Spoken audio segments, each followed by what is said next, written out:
আমল করুন, দোয়া কবুল হবেই ইনশাআল্লাহ। আমি নিজে আমলটির উপকার পেয়েছি এবং যাদেরকে বলেছি তারাও আমলটির উপকার পেয়েছে। অনেকে আমাদের কাছে ফোন দিয়ে বলে, হুজুর আমি আমলটা করে উপকার পেয়েছি। সুতরাং আপনি আমলটা করতে পারেন। শাইখ আহমদ সরহিন্দি রহমতুল্লাহ আলাইহি তিনি অনেক জেল খেটেছেন, অনেক নির্যাতন সহ্য করেছেন, তিনি আমলটি করে উপকার পেয়েছেন। তিনি নিজে আমলটির কথা বলেছেন এবং যে আমলটির কথা বলবো সে আমলটির ব্যাপারে নবী সাল্লাল্লাহু আলাইহি ওয়াসাল্লাম নিজে বলে দিয়েছেন এটা হচ্ছে জান্নাতের গুপ্তধন। এটা পরে আল্লাহর কাছে দোয়া করলে আল্লাহ তাআলা সেই দোয়াটা কবুল করে। অনেকে আছেন বলেন, হুজুর দোয়া করছে দোয়া কবুল হচ্ছে না, সন্তান কথা শোনে না, স্বামী কথা শোনে না।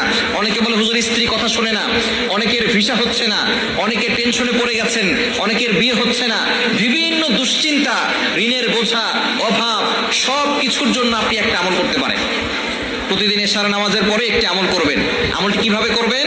আপনি এশার নামাজ পড়বেন, 5 ওয়াক্ত নামাজ অবশ্যই পড়বেন এবং ইয়াকিনের সাথে আমল করবেন। যদি আপনার ইয়াকিন না থাকে, বিশ্বাস না থাকে, তাহলে কিন্তু আপনি কোনো আমল করে আল্লাহর কাছ থেকে উপকার পাবেন না। আপনি ইয়াকিনের সাথে আমল করতে হবে যে আল্লাহ তাআলা আমাকে বিপদ থেকে উদ্ধার করবেন। টানা 41 দিনের একটি আমল করবেন। মা বোনরা যেহেতু আল্লাহ প্রদত্ত অসুস্থতার সময় আসে, এই জন্য টানা 41 দিন যদি করতে না পারেন, মাঝে অসুস্থ হন, আপনি যে কদিন অসুস্থ থাকবেন গুনে রাখবেন, তারপরে থেকে আবার করা শুরু করবেন।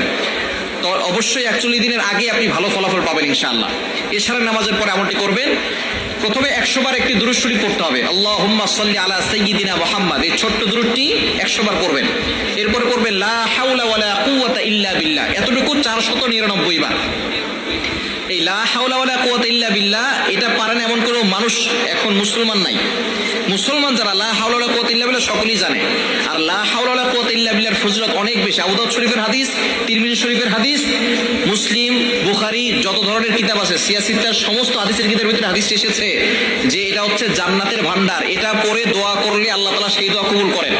এজন্য এই লা হাওলা ওয়ালা কুওয়াতা ইল্লা বিল্লাহ এটাকে আল্লাহ রাসূল সাল্লাল্লাহু আলাইহি ওয়াসাল্লাম জান্নাতের গুপ্তধন বলেছেন, জান্নাতের ভান্ডার বলেছেন। এজন্য আপনি যত বেশি পারেন এটা পড়বেন।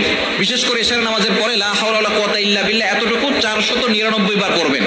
আর শেষবারে লা হাওলা ওয়ালা কুওয়াতা ইল্লা বিল্লাহিল আলিয়্যিল আযীম পুরোটা একবার পড়বেন।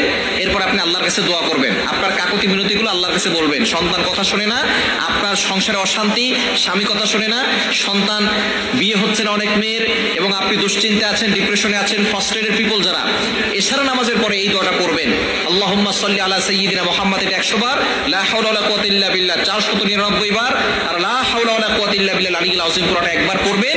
এরপর আপনি আল্লাহর কাছে দোয়া করবেন, দেখবেন আল্লাহ তাআলা আপনার সকল নেক আশাগুলো পূরণ করে নেবেন।